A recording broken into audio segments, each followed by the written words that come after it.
everyone, it's Karen here, and today I'll be introducing you guys to a web-based platform called Storybird.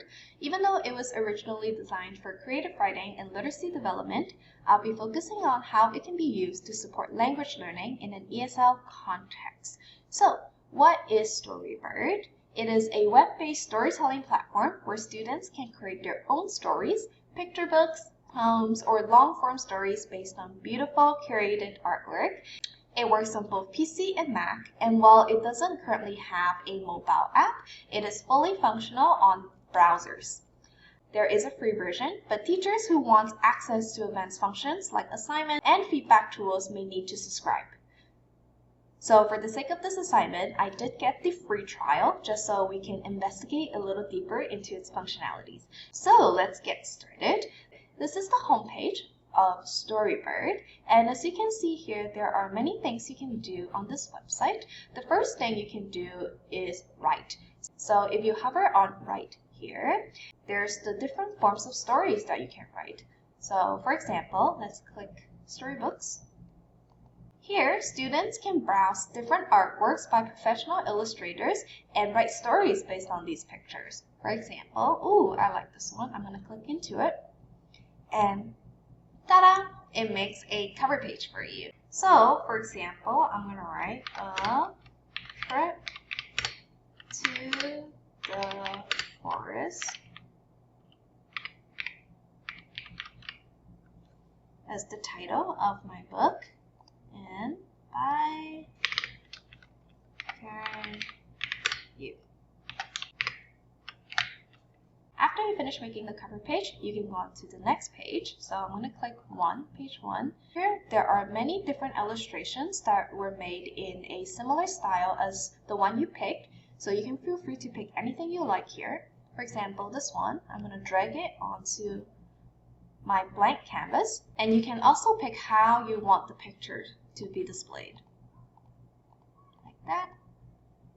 I like it this way. So students can look at the picture and be inspired on story writing. And as a teacher, you can create a class, assign writing tasks, and comment on students' work.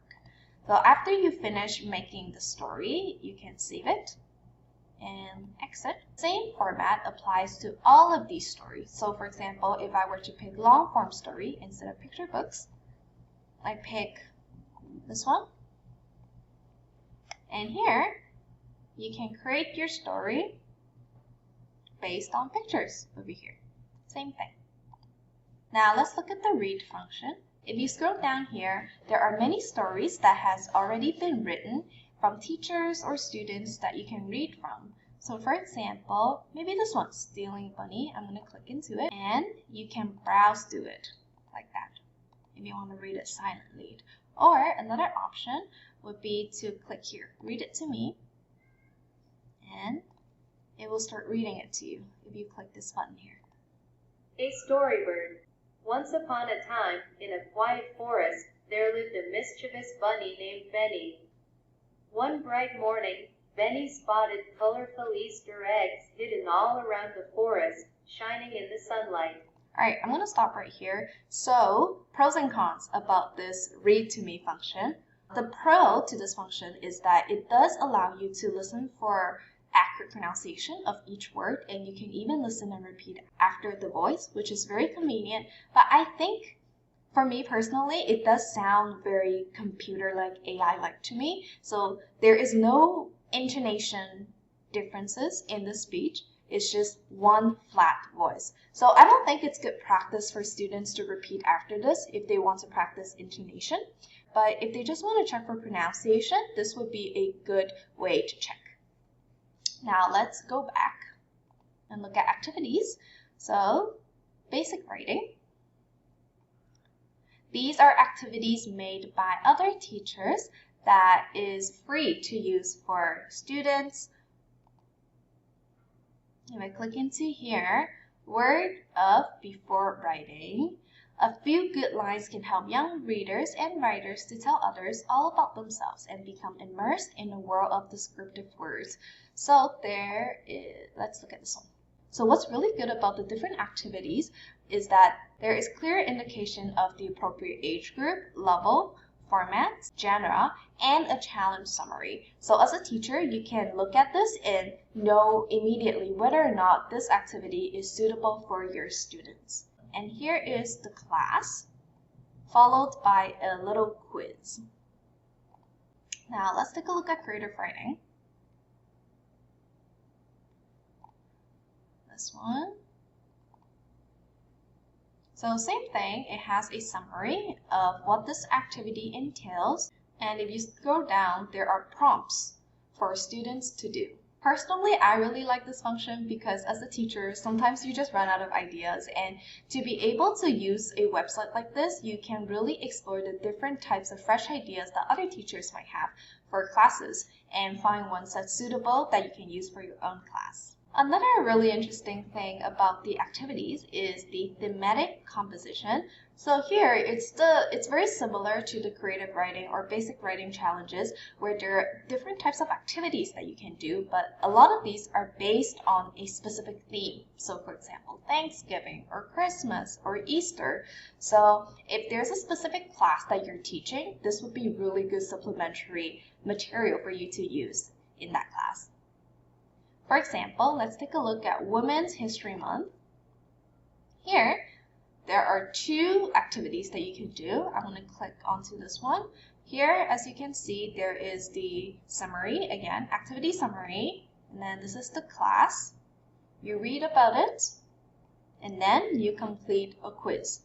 The format remains the same, but in different types of topics. They even have children's songs. So here, there are activities, but they are song-based. If I click into here and click into this lesson, it has a video that you can show your students with lyrics that they can follow along and pictures to make memorization easier, along with a little quiz just to check for comprehension. And now let's look at leveled reads.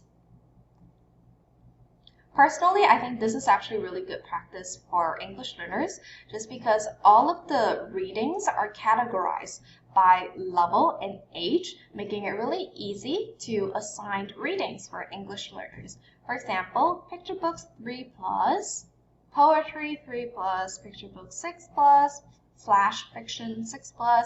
Let's take a look at this one.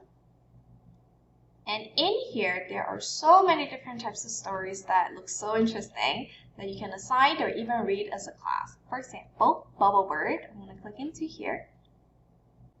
It has many lessons on how to become a better reader. So for example, when we read for comprehension, we're reading to understand the main idea of a story and some details.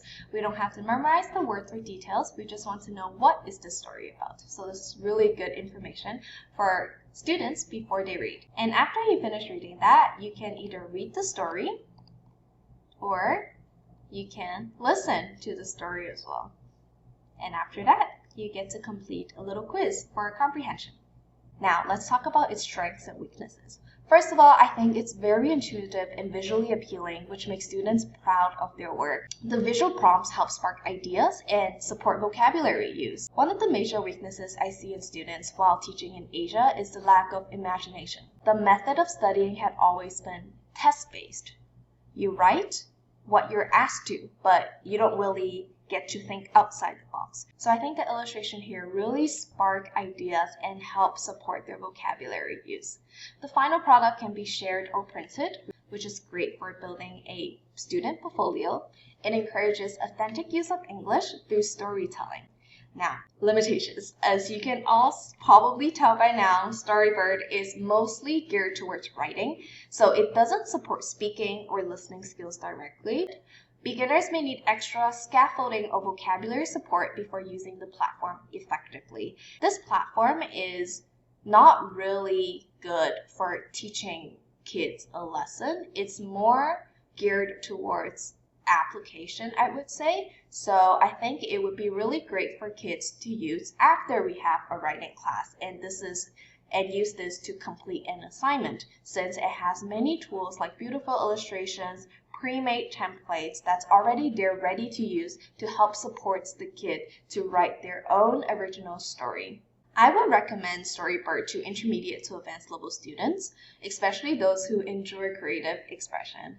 It's well suited for teenagers and adults, and it can also be adapted to young learners if paired with teacher modeling. I think this would be an amazing activity for elementary school children if it was completed in class with the help of teachers. Overall, I think Storybird is a fantastic tool to enhance writing instruction in a way that feels meaningful and creative. It may not be the perfect at all actually for teaching grammar or oral fluency, but it is a valuable resource for building confidence in writing and engaging students in storytelling. If there are any questions you have regarding this platform, feel free to comment down below. I'll be happy to answer them. Thank you so much for tuning in and have a nice day.